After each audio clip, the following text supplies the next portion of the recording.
బీసీలకు కేటాయింపులు కొండంతా, కానీ చేసిన ఖర్చు మాత్రం గోరంతే. గత 10 ఏళ్ల పాలనలో ఇదే పరిస్థితి. కార్పొరేషన్లను పూర్తిగా నిర్వీర్యం చేశారు. కారు, డ్రైవర్, కార్యాలయం తప్ప కార్పొరేషన్లకు పెద్దగా నిధులు ఇయ్యలే. అలా కుర్చీ వేసిండ్రు, ఆ కుర్చీలో ఆయన ఉంటాడు లెక్క, ఏమింది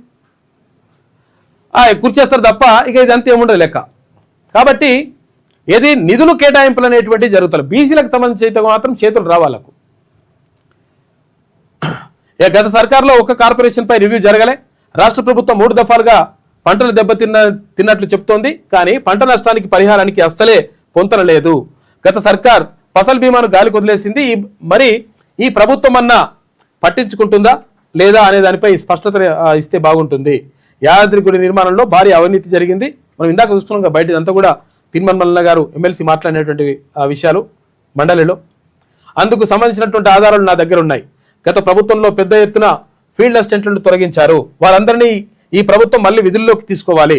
శాసన మండలిలో ఎమ్మెల్సీ తీన్మార్ మల్లన్న ఈ అంశాలన్నిటిపైన మాట్లాడాడు. కేటాయింపులేమో మస్తుగా ఉంటాయి. కొండంత రాగం తీసి కల్వకుంట్ల పాట అనేట్టు ఉంటుంది లెక్క.